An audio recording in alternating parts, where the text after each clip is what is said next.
Okay, I run out of space on my phone again. It's doing that again on me now. I thought I had it straightened out, but apparently I do not.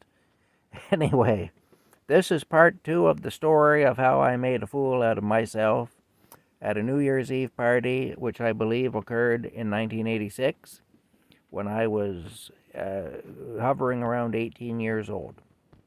I turned 18 in 1986. I would have still been 17 when this happened if it was New Year's Eve 86, which I believe it was, although I may be off by a year. Anyway, as I told you in the earlier part of the story, I went to this New Year's Eve party. It was a house party. I was a young guy, and you know what young guys are like with females. Anyway, there was this beautiful girl there, and I didn't think I'd ever stand a chance with a girl like that. But she come over and she sat down with me, and we had a conversation. And it seemed as if she was being flirtatious. I may have just interpreted it that way, though, but it did seem that way to me. She told me about her future plans. She wanted to be a psychologist. I had an issue with psychology because I had had some really bad experiences. I mean, I was used as a guinea pig and lost my health when I was 8 years old, and that happened. It was the psychiatric profession that did that to me. So I really did not like psychology very much, and I had some very strong views against it. However, I did like this girl, well, at least in a superficial way, and I kind of had an idea I might score with her. You know, young guys always think they're going to score, and I guess sometimes they do, but more often than not, they think they do and they don't. And that was the case that night for me, anyway. And that was the case pretty much most of the time with me, is that I didn't score, but still, I had hope in those days. Anyway, I didn't want to offend her by telling her what I really thought. So what I did was, I told her that I thought that was wonderful. She was going to go and help people, and that was just a great thing. Well, as soon as I saw that, she got this look on her face. She knew I was full of you know what, and she had a pretty good idea that I had an agenda that wasn't exactly a pure agenda, that I might have been having some thoughts that I shouldn't have been having. And she got up. She didn't say a word. She just stood up and walked away from me. The girl never spoke to me again. Never. So like I say, there you go. See, I was not myself, and it backfired on me. I tried to be who I thought she wanted me to be. I tried to tell her, I tried to tickle her ears, to tell her what she wanted to hear, and I got rejected. Now, maybe I would have got rejected if I had been myself, too. In fact, that wouldn't be unusual. I generally am rejected. In fact, I pretty much always am rejected. But the thing is, even if you're rejected, it's better to get rejected for who you are than for who you're trying to con somebody into thinking you are. And I'm not a con artist by nature, so if it doesn't come naturally to you, people will see through you, and that's what happened there anyway. She saw through me.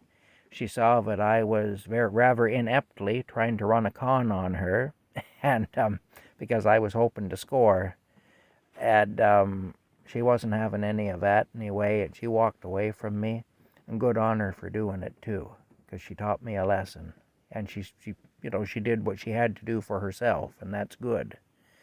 So I don't hold any grudges. In fact, I say much respect to that girl. Much respect to Andrea, who taught me a lesson that day. Be yourself. It's the best thing to do. Always be yourself. Anyway, that's that story. I'm going to run out of time here on my phone very soon again. It's telling me that, saying we're going to shut you down again, Tom. So, just like the girl at the party shut me down in 1986, my phone is going to shut me down now. So anyway, that's it. I hope you're having a good night, and I hope you enjoy my stories and maybe get something out of them. If nothing else, it's kind of entertaining to hear about how another person falls on their face, you know. I always find it's nice when it isn't me. So there is that. Anyway, like I say, I did learn a lesson that night, though, and I never tried that again. I never tried that again, to pretend to be something that I'm not, or to pretend to think something that I don't think, just in order to maybe trick somebody, to manipulate them into doing whatever it is I want them to do. It doesn't come naturally to me, and it's just not something I should be doing, and I realize that. And if that had worked, then I might have gone down a bad path. As it stands, I didn't go down a great path, but I might have went down a far worse path.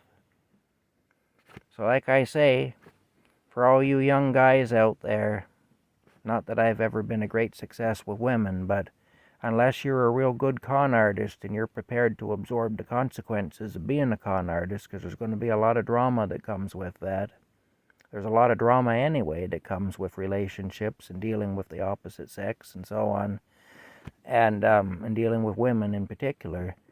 And if you're going to pretend to be somebody you're not, you better be prepared to juggle a lot of things and to deal with even more drama than you'd have to deal with otherwise. And I know for myself, even the drama I've had to deal with it hasn't done me any good. So that's all I'm going to say on that score. Anyway, be yourself. Be yourself. That's all. Anyway, have a good night. Hope you're all doing well. And I'll talk to you all later.